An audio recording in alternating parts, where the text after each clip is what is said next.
Hello guys. Want to go from a random moves to real strategy?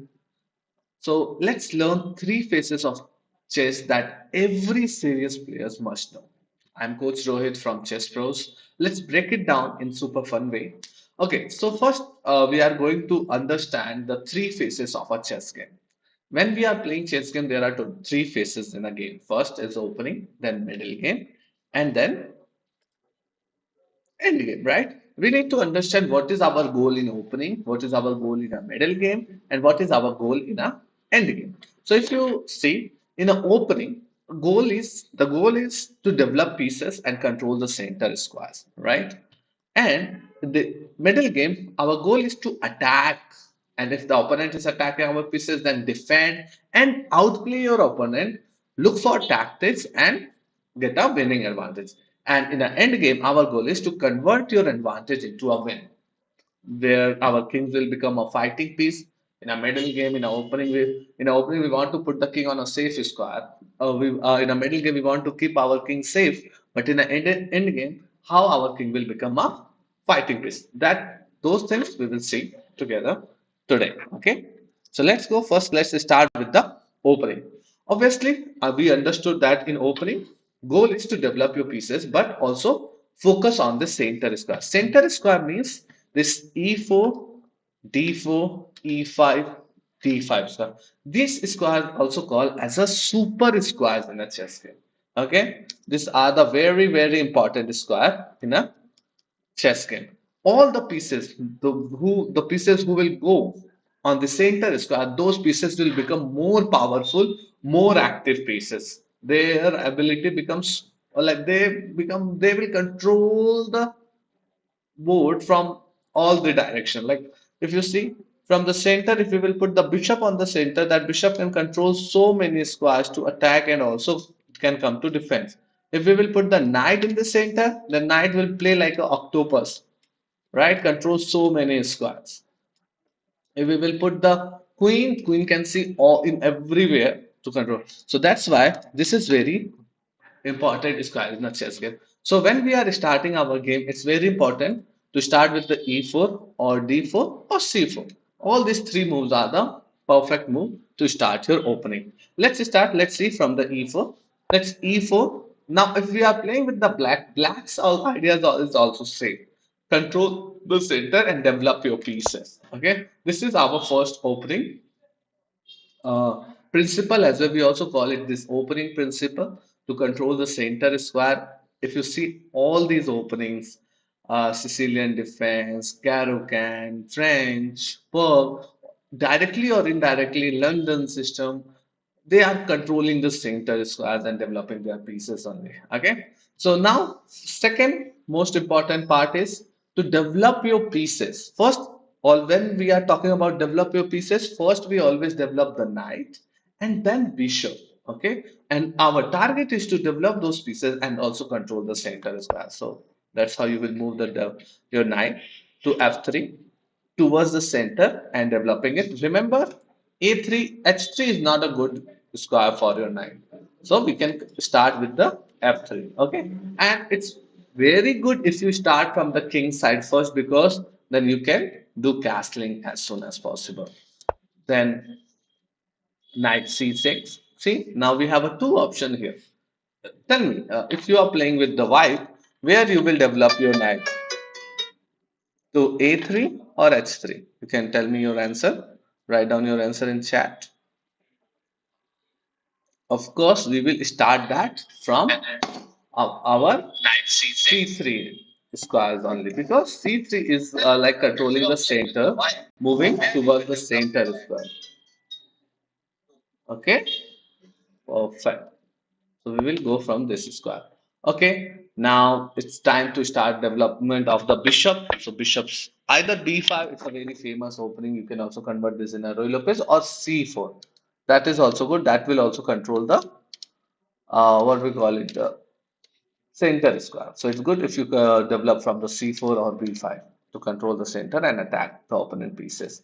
Then bishop c5 and third and very important is to do castling. put your king on a safe square. That is very, very important. Okay. So just to understand, in our first phase, we will see to develop our pieces, control the centers. King safety is also important. Develop your knight and bishop as early you can do that. Okay, knight and bishops are very important to develop in the opening. Okay, castling quickly is very important. Okay, and one more thing, a bonus thing to remember, when you are playing in the opening, try to not move any pieces twice. Okay, like see, I did not move this bishop, I did not move this knight two times, I did not move this knight two times. So try to avoid moving any piece two times and avoid making too many pawns movement in the opening. Okay, perfect. Now we will go see the second phase of the game. Okay, what is our second phase of the game? Second phase is a middle game. Okay, now in the middle game, our very important part is, give me 1 second. Let's say in this position, every pieces are already developed. King is castle. Okay, only few pieces are left here to develop, right? So we will also develop that.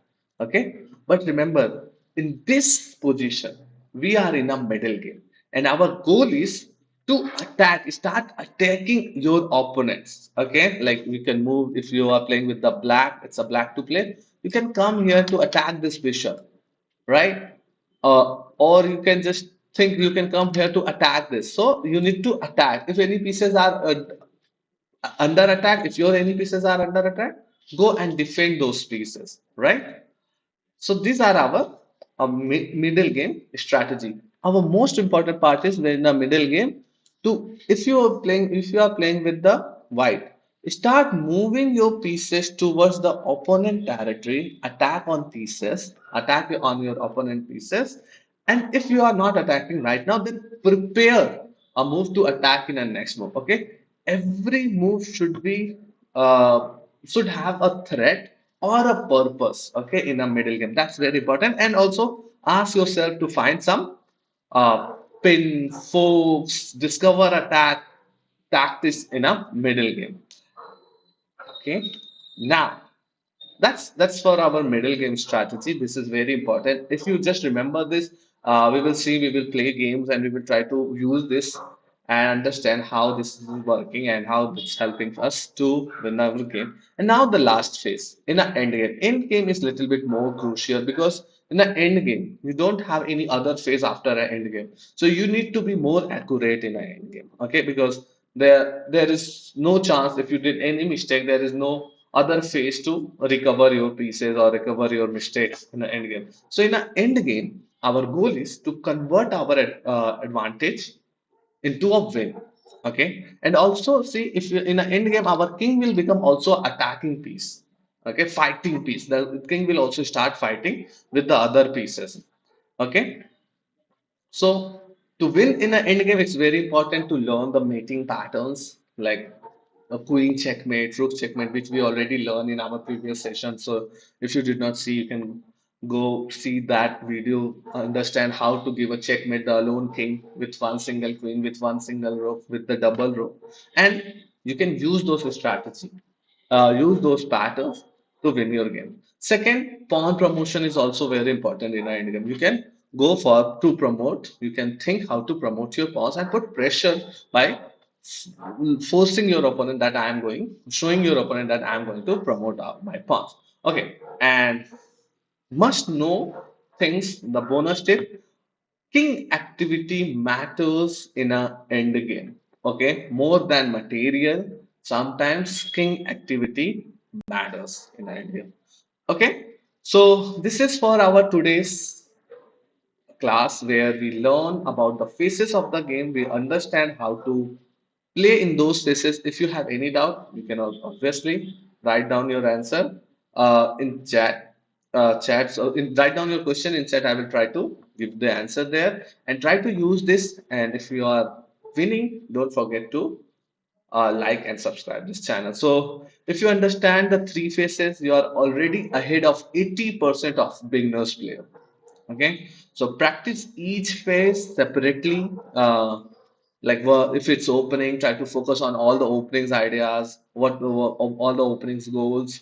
If you are in a middle game, try to focus on all the middle goals, middle game goals. Like play with the focus. Every move should have a purpose. Okay, and find the tactics.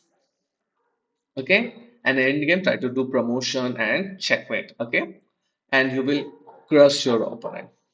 Sure. Okay. So don't forget to like if you learn something here. Subscribe to Chess Pros for more listen and become a chess based here. Okay then. See you.